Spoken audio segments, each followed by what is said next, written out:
حضرت ابو ہریرہ رضی اللہ تعالیٰ عنہ فرماتے ہیں کہ رسول اللہ صلی اللہ علیہ وآلہ وسلم نے فرمایا، زنا کرنے والا جب زنا کرتا ہے تو اس وقت اس کا ایمان باقی نہیں رہتا۔ شراب پینے والا جب شراب پیتا ہے تو اس وقت اس کا ایمان نہیں رہتا، اور چھینا جھپٹی کرتا ہے اور لوگ اس کو کھلم کھلا چھینا جھپٹی کرتے ہوئے دیکھتے ہیں، لیکن خوف دہشت کے مارے بے بس ہو جاتے ہیں اور چیخو پکار کے علاوہ اس کا کچھ نہیں بگاڑ پاتے، تو اس وقت اس کا ایمان باقی نہیں رہتا۔ بس تم ان گناہوں سے بچو۔ اور عبداللہ ابن عباس رضی اللہ تعالیٰ عنہ کی روایت میں یہ الفاظ بھی ہیں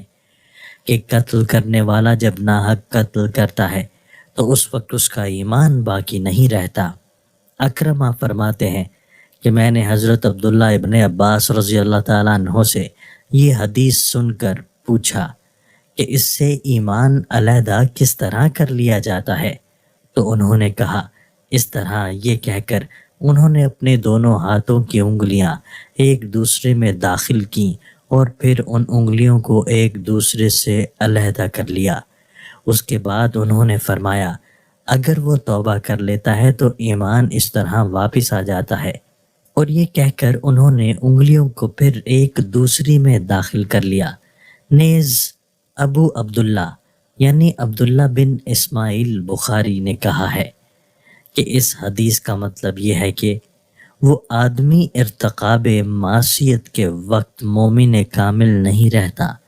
اور اس میں سے ایمان کا نور نکل جاتا ہے۔ تشریح: جیسا کہ پہلے بھی بتایا گیا، مومن کا قلب ایک ایسے حساس اور پاکیزہ ظرف کی مانند ہے جس میں صرف ایمان کا نور ٹھہر سکتا ہے۔ ایمان کے منافی کوئی بھی چیز در انداز ہونے کی کوشش کرتی ہے تو نہ قلب مومن اس کا روادار ہوتا ہے اور نہ نور ایمان اس کو برداشت کرتا ہے۔ چنانچہ وہ بدترین اور سنگین گناہ جس کا حدیث بالا میں ذکر ہوا، ایسی منافی ایمان باتیں ہیں جن کا تحمل نور ایمان کسی حالت میں نہیں کر سکتا۔ ادھر انسان ان میں سے کسی گناہ کا ارتکاب شروع کرتا ہے کہ ادھر نور ایمان اس کے قلب سے رخصت ہو جاتا ہے،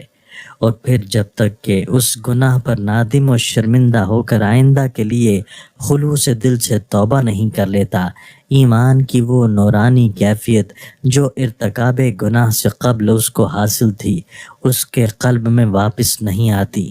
اسی صورتحال کو حضرت عبداللہ ابن عباس رضی اللہ تعالیٰ عنہ نے اپنی انگلیوں کی مثال کے ذریعے واضح کیا۔ انہوں نے پہلے اپنے ہاتھ کا پنجہ کو دوسرے ہاتھ کے پنجہ میں داخل کیا اور دکھایا کہ یہ گویا ارتکاب معصیت سے قبل کی حالت ہے کہ نور ایمان مومن کے قلب میں جا گزی ہے۔ پھر انہوں نے دونوں پنجوں کو ایک دوسرے سے علیحدہ کر کے بتایا کہ جس طرح یہ پنجہ دوسرے پنجہ سے الگ ہو گیا ہے، اسی طرح ارتکاب معصیت کے وقت نور ایمان مومن کے قلب سے علیحدہ ہو جاتا ہے۔ اور پھر انہوں نے دوسرے پنجوں کو ایک دوسرے میں داخل کر دیا اور کہا کہ جس طرح یہ پنجے پھر ایک دوسرے میں داخل ہو گئے ہیں، اسی طرح اگر مومن ارتکاب معصیت کے بعد توبہ کر لیتا ہے تو اس کا نور ایمان پہلے کی طرح اپنی جگہ واپس آ جاتا ہے۔